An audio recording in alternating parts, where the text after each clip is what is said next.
Kalau zakat malnya itu nanti tolong ibu-ibu dicek ya. Zakat mal ini jangan sampai mall saja. Selama ini kan mall rame, Ramayana, Saga itu ya. Nah ibu-ibu kalau punya perhiasan ini kalau normal dia tidak ada zakatnya. Jadi ibu punya anting-anting 2 gram, kanan kiri berarti 4, kalung 5 gram berarti 9 ditambah gelang 5 gram 14, ditambah cincin 3 gram berarti 17. Nah 17 gram ini normal tidak terkena zakat. Tapi masalahnya ibu-ibu tuh ganti-ganti, diundang resepsi di PTC itu, nanti diundang resepsi di Gedung Uncen ganti lagi, diundang resepsi di Perumnas 4 ganti-ganti. Itu namanya pamer-pamer. Kadang-kadang pengajian juga begitu kan, gelang ini. Assalamualaikum Pak Ustadz, saya mau tanya. Nah itu.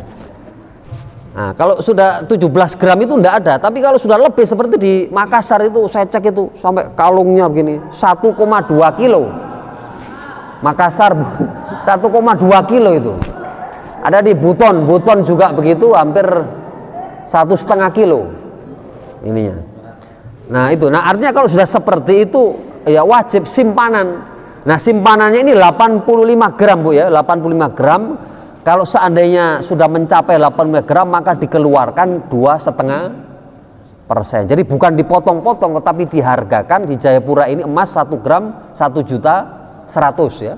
Sudah ada edarannya itu. Nah 1.100.000 itu nanti dia punya 100 gram berarti 100 juta 110 juta ya. Nah 110 juta itu kali 25 per 1000. Jadi 25 per 1000 atau 2,5 per 100. Kata Pak Mahfud ini komanya dihilangkan, kemudian nolnya ditambah 1. Itu cara ngitung koma-koma itu ya.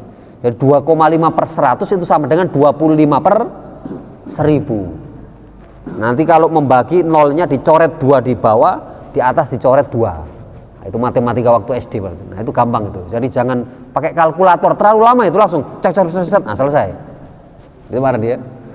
Nah, artinya ini apabila memang simpanan ya, simpanan itu harus di ini. Rekening juga begitu. Rekening ini kalau sudah tersimpan setiap tahun angka 90 juta ya, dan ini terus terulang setiap tahun, maka ini harus dibayar juga setiap tahun ya. Nah, jadi ini diulang-ulangi ya rekening. Nah, kalau yang lain-lain itu kan pertanian itu misalnya di Koya ada Mujair, ada yang lain-lain. Ini angkanya 620 kilo. Itu gaba 620. Tapi kalau sudah digiling itu menjadi 570 kilo. Standar nisabnya itu. Nah, itu kemudian dikeluarkan kalau diairi dengan air hujan 10%. Kalau pakai irigasi itu cukup hanya 5%. Nah, begitu ya. Nah, kira-kira nanti semua itu nanti ikan mujair, perkebunan, pertanian, perikanan itu semua ikut zakat hasil pertanian.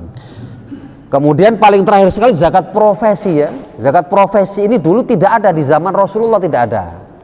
Tapi ulama sekarang berijtihad, wah ini petani saja itu wajib zakat. Ya, padahal penghasilannya kadang-kadang tidak seberapa. Ya, punggungnya sampai gosong-gosong gara-gara ngurus pertaniannya itu. Mosok yang penghasilan besar-besar itu tidak dikeluarkan zakatnya. Seperti pengacara ya. Pengacara itu Pak Hotman Paris itu sekali dia membela klien bisa sampai 5 miliar. Nah, itu pengacara. Kalau kita kan pengangguran banyak cara. Dokter misalnya, saya pernah cek dokter kulit itu. Dokter kulit itu sekali itu bisa sampai 250. Nah, total misalnya kali sekian bisa per malam itu bisa 2 juta dapat itu. Nah, itu. Kemudian BUMN ya. BUMN ini kan gajinya tinggi-tinggi ya. Direktur itu atau itu bisa sampai 200 juta. Pertamina itu. Saya punya ponaan di Pertamina itu ya. Sekarang dibalik dulu, pertama masuk itu 12 juta. Sekarang sudah 50 juta Pak Haji. Padahal saya dulu yang ngantarkan sekolah dia itu. Sekarang dibalik papan itu, Pertamina. Nah kalau di sini yang ada Pertamini. Nah artinya kalau gajinya sudah ratusan juta, inilah yang kemudian harus dikeluarkan zakat, namanya zakat profesi.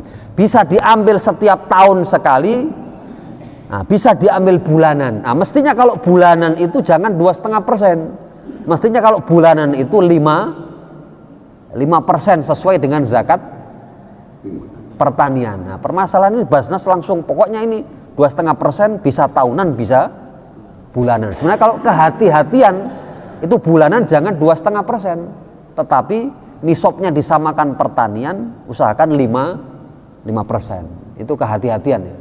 Tapi kalau mau menghitung setahun sekali ya enggak apa-apa. Tapi kan namanya gaji. Nah, ngitungnya itu dari bruto saja, dari penghasilan kotor. Kotor langsung misalnya tadi kan berapa? 90 juta setahun. 90 dibagi 12 berapa Pak Mahfud? Dapat 8 kan? Nah, tapi 8 juta ini kotor, kita punya gaji, maka itu dikeluarkan sebanyak berapa tadi? 5% atau 2,5%. Nah, jangan nunggu bersih. Kalau bersih itu tidak bayar zakat, terlalu banyak cicilan-cicilan, kredit rumah, kredit sepeda motor, ya, terlalu banyak cicilan sehingga kalau motor dinyalakan, brung, nah itu artinya cicilan kredit. Nah, itu jangan ambil dari bersih. Kalau bersih kita tidak ada keluar gitu, ya. Maka kita ambil kotor saja. Kalau sudah 8 juta plus bonus tunjangan yang lain-lain, maka ini dikeluarkan 2,5% atau kehati-hatian kita dikeluarkan 5%. Nah, gitu. Tapi kalau memang tidak mampu sama sekali, nisabnya itu ya sudah, itu kita cukup sodakoh ya, kita sodakoh saja untuk keluarkannya. Saya kira ini ya, itu semua sudah ada, zakat fitrah, zakat mal dan fidyah. Silakan ibu-ibu, mungkin ada yang ditanyakan.